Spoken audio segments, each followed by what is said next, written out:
what I want to do is I want to start with the panelists and ask them how education has impacted what they do today.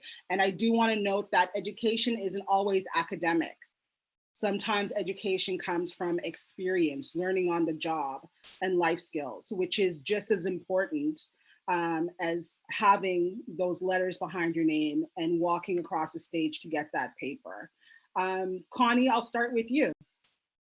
How has life experiences or education been a part of your life and helped you get to where you are today? So I'll be honest, I am from the School of Hard Knock life. I've learned a lot of the things that I have from trial and error, from growth, and of course, mentors and education along the way. But I mean, this is actually one of the things I speak about in Collective Society. You can have education, but education is something that's always ongoing from multiple sources. What if I graduated in 1997 and now it's we're in 2021?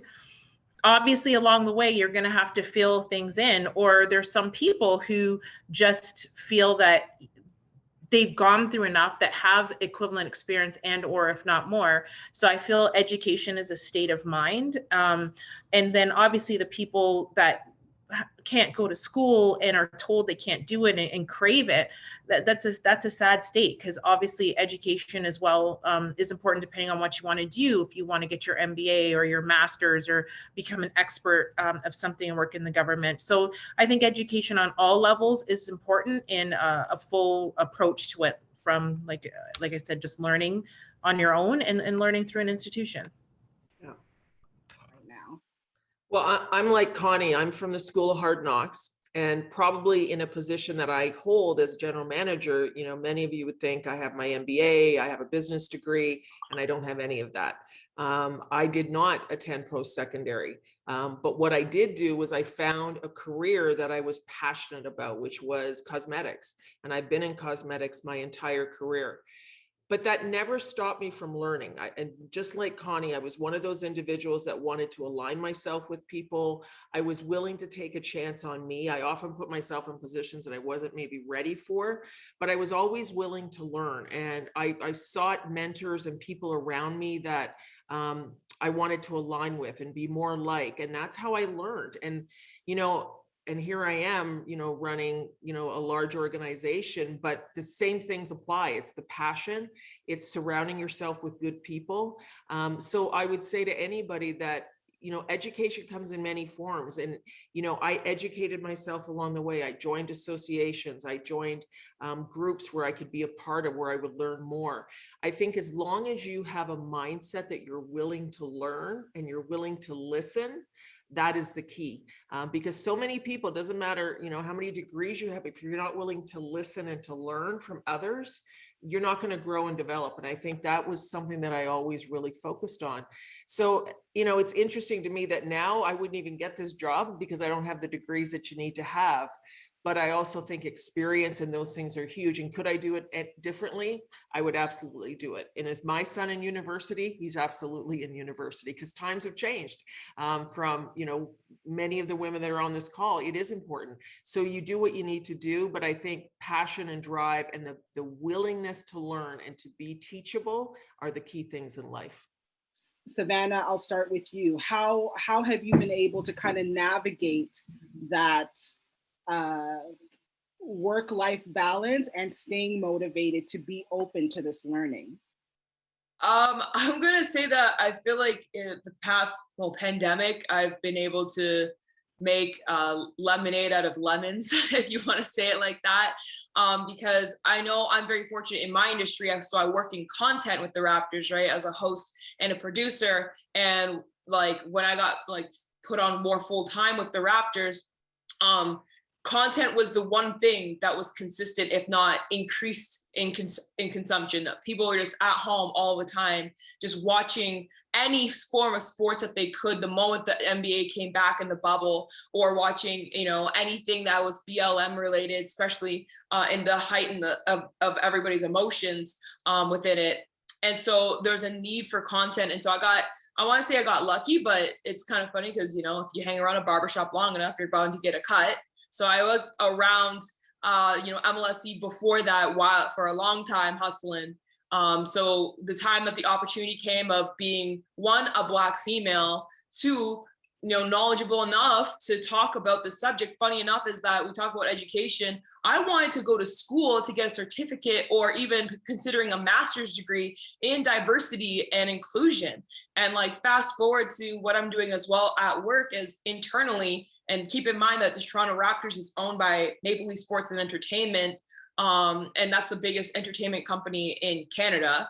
I'm the lead of the storytelling and content for diversity and inclusion, like within it. So one thing that one of the EDI directors for diversity and inclusion told me, because I told him, like, listen, I was planning on going to school for this. He was like, well, ain't nothing like the real thing. And I was like, absolutely. So this past year has given me a lot of opportunities, I would say, in my industry. So I got very fortunate that way. And so, you know, I would say that's something that I'm very grateful for.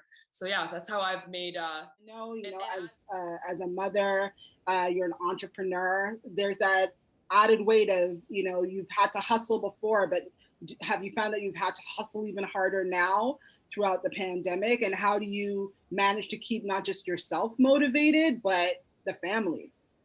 So interesting enough, I mean, I've been self-employed since 2009. And then right before COVID happened, I'd say around 2018, 2019, I started battling with like health challenges. So I had started already positioning my business to be more virtual. So I was doing my coachings online.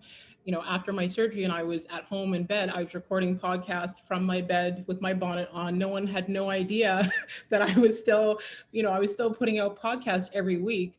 But on top of all that, like, I'm a single mom of 3. So I was already juggling. Like, I think as women, naturally, we're already better at multitasking. So I was already juggling being an entrepreneur, being a single mom, you know, being a coach, doing all those things. And as you know, Lynda said, this pandemic has allowed me to thrive. I've found, especially as an introvert, I don't have to go out to networking and events and be uncomfortable. And, you know, most people don't know this, but like those things terrify me and I have panic attacks and I leave the event after 15 minutes. So now it's, you know, I'm still a part of events where I'm able to, you know, serve and participate in, but it's like, I don't have to be in environments where I'm not thriving. I don't have to be in environments where I'm not in my area of genius. So I've been able to, thank God, to, you know, have my whole business online, still do everything I do from behind my laptop. I've got my son, you know, a desk for his room for him to homeschool. My kids understand once my ring light is on and my laptop is open, mute, hold the dog. So it's balancing all of those things. But like I said, COVID has allowed me to thrive. Amazing.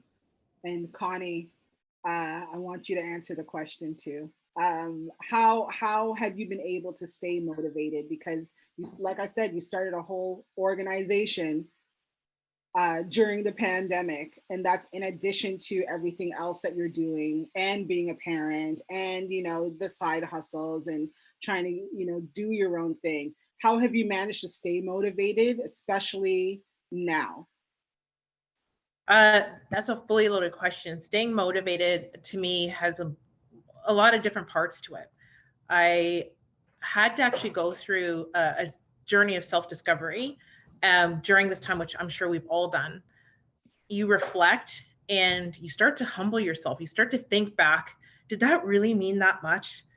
Did that person really deserve that? Or what was I really doing? And I say that because my motivation came from actually seeing what other people have been doing before me during the pandemic and how they're hustling as well. So my motivation has actually come from the energy and powers of other and humbling myself to try to take a look to see how we can all honestly work together to make a difference. It doesn't matter who you are or what's happened before. that's what this is for sisterhood, where we can come together. So my motivation comes from that, and wanting to provide an example for my kids around me as well, that no matter what, especially when you're feeling down and out, that's when you got to fight. That's when you got to work even harder. And why are we here if we're not making a difference and helping other people as well? It's so important. I had this conversation with someone the other day, to acknowledge small wins. Acknowledge small wins. Everyone, just take that in for a second, because we're so busy on going on to the next that we forget to live in the moment and celebrate. I've told Savanna this as well. We've probably had this conversation with everyone I know lately. Even with Building Collective and the team, like, we have a beautiful team that's forming. And then even as a collective, we're like, okay, on to the next. And let's take a moment. Let's say we are okay. We've done a good job. Live in that moment of the small wins, and it starts getting a little bit easier, because, it's not easy. You have to, for us who have kids, you have to be, the caretaker, the housekeeper, the lover, like, there's so many different roles that we have as women, that we don't stop and appreciate the small things, and it builds up to eventually you just want to explode if you don't do that. So that's a nugget there too.